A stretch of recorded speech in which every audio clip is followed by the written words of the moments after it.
What's up, guys? Welcome back to the Shelby Lifestyle. Today we've got Don with me. He owns a Shelby GT350 track pack.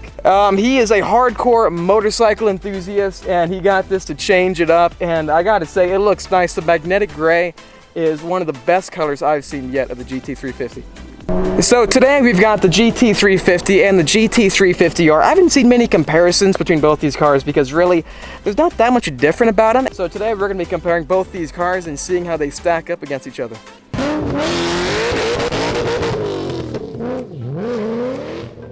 So Don, what all have you done to your GT350? Not really a whole lot. I started out with a K&N filter on it as far as trying to get to a level to where you're working with horsepower, trying to increase horsepower. I've had people try and talk me into putting a supercharger on the car. 2018 Mustang GT.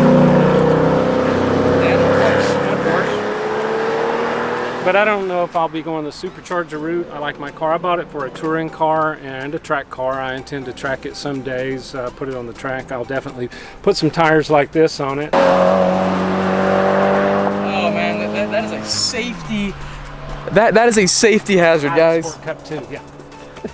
Did you lose control again? Yeah. I'll back up over there next to the rocks. Oh, this guy lost it a minute ago when he came around in his little, what is that, a BRP? A BRZ, a little sports car.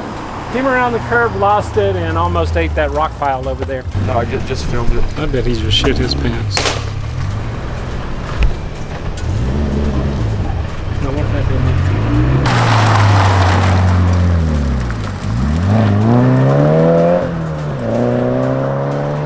So, haven't really done anything to increase the high performance on the engine or anything other than the air filter. Well, I see you've got this, all this carbon on the inserts. Carbon fiber on the dash right here, over there. A company called Modern Image down in San Diego. They did a fine job on that.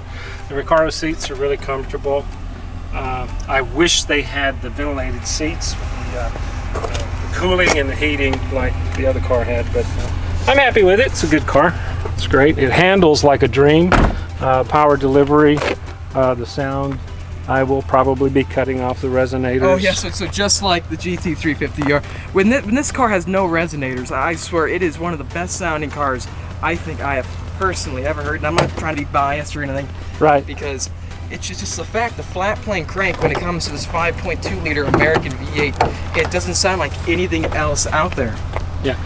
I put the hood supports on so I didn't have to use this. I just put a cover over the overflow for the coolant, the chrome valve covers, the K&N filter, and so far that's about it yet. I really haven't had a need to really increase the horsepower because the car already comes with 526 horses, more than enough power than I can use on the street. It's going to be interesting to see how the car performs on the track. So hopefully one of these days Austin and I can both get together at Willow Springs and ring them out together. The GT350 stripes, it is reminiscent of the original 1965 GT350 that Carroll Shelby designed. Yeah. It almost looks like the Super Snake I have because we have the same stripes down below and the last generation GT500. The GT350 and the GT350R have the same exact motor, same exact horsepower output. It's on the same exact body. The differences are not that drastic. Like I said, same car, but on the GT350, you have smaller wheels and tires in the front and back, and they're less grippy. They're the Michelin Pilot Super Sports, and I believe that does look nice. The finish on these wheels, I do like a lot. When it comes to the GT350R, it's much more focused for the racetrack. It's much more harsh on the ride. You got much more finely tuned magnetic ride for the racetrack. You've got wider, stickier tires in the front and back, and you also got carbon fiber wheels. And you do have a wing in the back, which is, very different from the normal GT350s. It's much bigger, you'd say. Yeah, and more effective with the airflow. Oh yeah, yeah.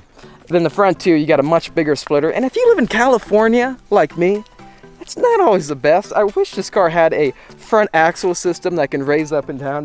The GT350R does have a much more aggressive front splitter. It becomes a big hassle driving this on the California streets. You can tell this car, it's made to go to the racetrack. And it's more curved and follows the body line more. Yeah, and then on the R, it just, instead of curving in right here, it just goes plane out. Right. And then The R close comes back out in. to here. The GT350R does sit about an inch lower than the normal GT350. So to sum it all up, the 350R is much more focused for the racetrack. So we're inside Don's Shelby GT350. I haven't been in one of these cars in such a long time. Last time I was in a GT350 was at the GT350 Track Attack. So I think Don's gonna be showing you guys what a GT350 is like to drive. That does look nice. I think it fits the car. I'll hook you up with the guys that do it. Yeah, it's really nice.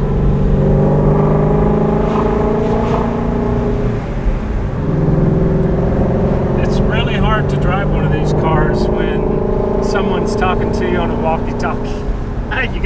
You have to focus on your gear selection, the curve, hitting the apex.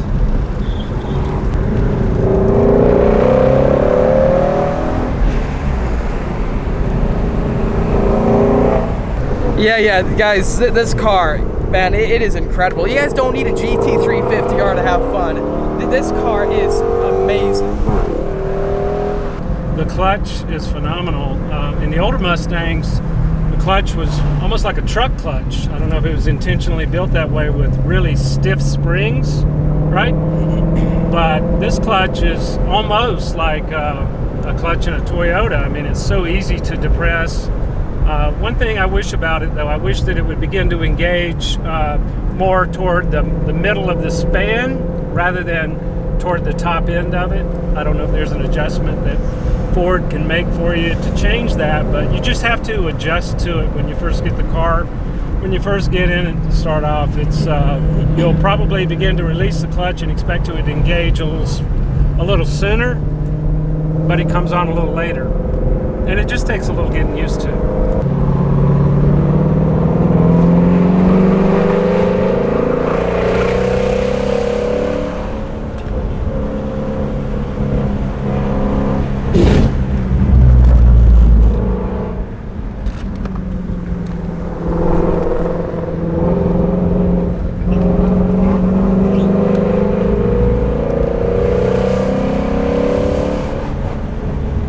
I test drove the 2018 Ford Mustang GT. Ford provided me that car for about a week, and the Magna-Ride in that kind of car compared to this car, it's no comparison. The Magna-Ride in a GT350, Ford nailed it out of the park. Jesus. That's a little bit risky. That was a Porsche Cayman, in case you didn't catch that silver streak that just passed us. He was a little bit over the double yellow, so you got to be careful up here today. Oh, yeah. Okay, guys, I'm driving the Shelby GT350. This is a 2017 model year, and yeah, this is a nice car. I gotta say, the 350 and both the R, you get inside of it, and you can definitely tell that this is a special vehicle. And even when Don was driving it, I was filming him, you can see the gigantic smile on his face. And even me, I'm not even going fast, and I'm having a blast. This car is so fun to drive, and if you don't want to go fast, you can just listen to that exhaust note all day long at any RPM, and it sounds absolutely wonderful. Driving right now, I can definitely feel that the front end isn't as grippy as the R when it comes to the steering wheel, because the R tram lines on absolutely everything. This one, it's much more refined. You can definitely take this car to the canyon, and it's not a lot of work, and you feel like this is a well put together vehicle. It's balanced. This is a solid all around car, and for $60,000, you really can't get a better track car. Right away, you definitely feel this car is a bit different than the R, but I feel like it's almost just as fun. When you buy a GT350, you will not go wrong. Either decision you choose, buy a GT350R or a GT350, I feel like you're never gonna look back at it and say, nah, I'm gonna go buy a Porsche. This car, it fulfills everything that you expect it to be. And the best part about these Shelby Mustangs, these GT350s, is that you're driving a 6-speed manual, and it doesn't get more engaging than that. This car is so fun to drive. It is by far the best driver's car that I have ever driven. And comparing this to the GT350R, you're really just missing out on the more track-focused feeling.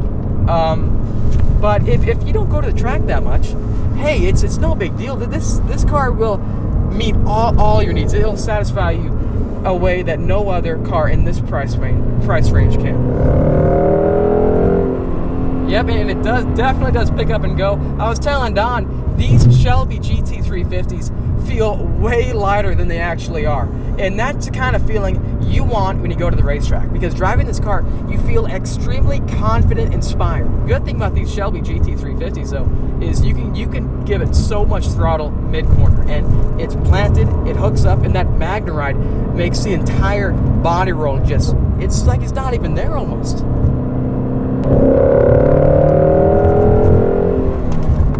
Yep, it brakes, man. This car, it goes, and the way you can threshold brake, Don is going to the Shelby GT350 Track Attack pretty soon.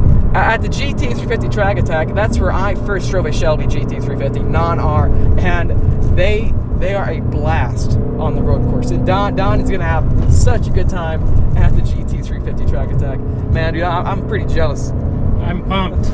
What's gonna happen is that they're gonna show him anything from threshold braking to heel toe down shifting. And the heel toe down shift, it's really not as complicated as people make it out to be. You just gotta do it a few times, and then once you start getting the hang of it, it becomes so natural, and every single time you do it, it makes you feel like you accomplished something. And it's not like a brand new Porsche with a PDK, dual clutch transmission where you downshift and it blips automatically for you. No, this is a car that you have to, the better you become as a driver, the better you can drive this car. And it's, to sum it up, this is a car you learn with. You want to be good at driving a car at the racetrack, you want to be a good driver, get a GT350. When you're driving a Shelby GT350, and even my R, this is what's the same between both these cars, is that it feels like it's an extension of you. It's not some automatic Tesla that you just sit back, relax, it's going to shift for you, you're going to, really no skills involved. This, everything you think about doing, everything you want to do, instantly, the car is an extension of your body. Exactly.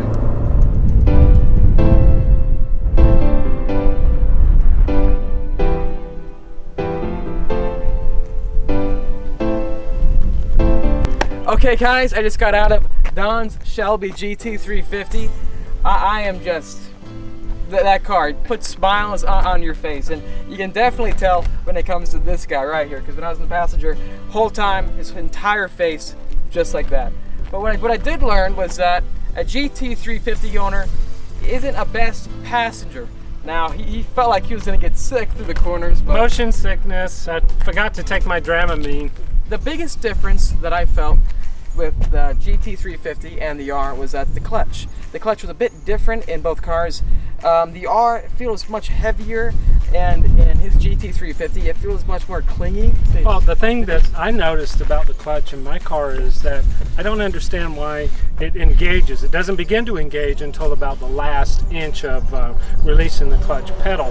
Whereas in the R, when I started off in the R, the clutch was instantaneous. It was immediate. As soon as I began to engage the clutch, release the clutch pedal, the car began to pull forward.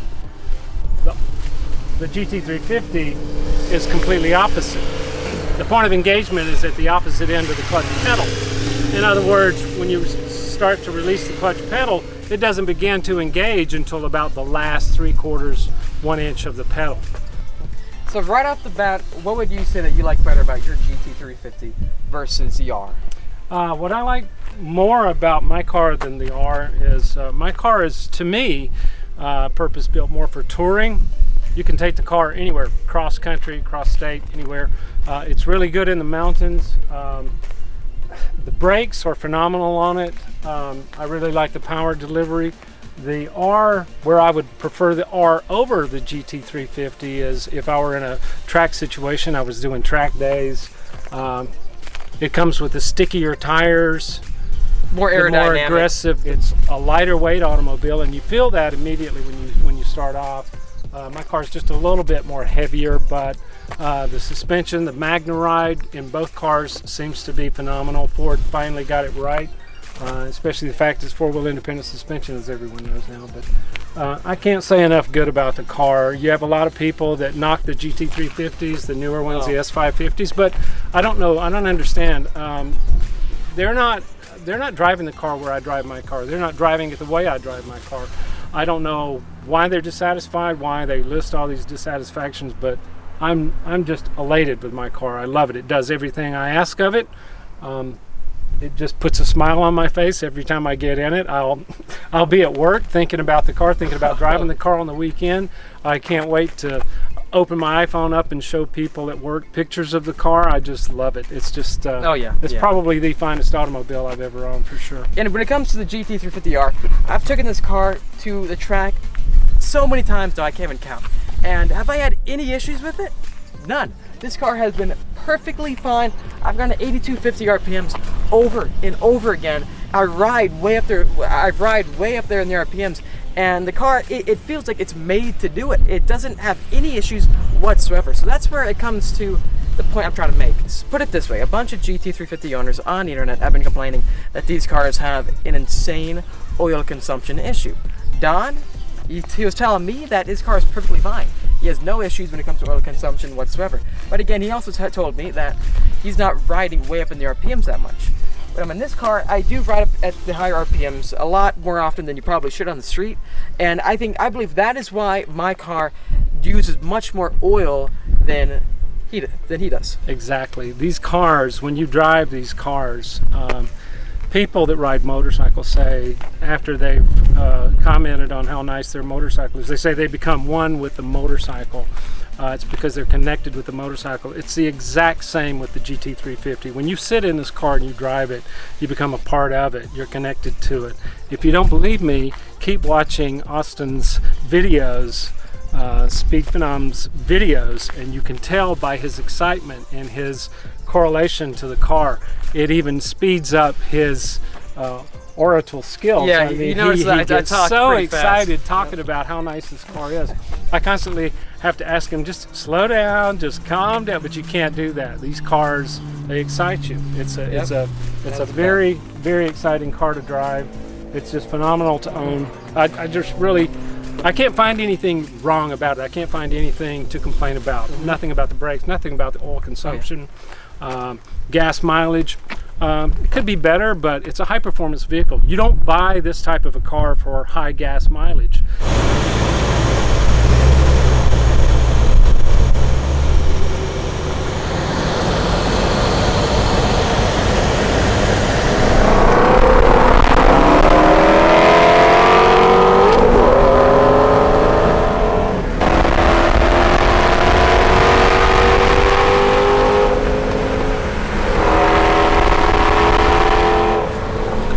Okay guys, that's gonna wrap up today's comparison. If we could find a few words to describe each car, I think we'd both agree this would be your refined classic, and this one? Thoroughbred. Yeah. And you know what comes after that word? Racehorse. Thanks again. Thanks for watching this video. If you liked it, make sure to comment down below what you think. Also, smash that like button and subscribe for much more of the Shelby Lifestyle. You got it.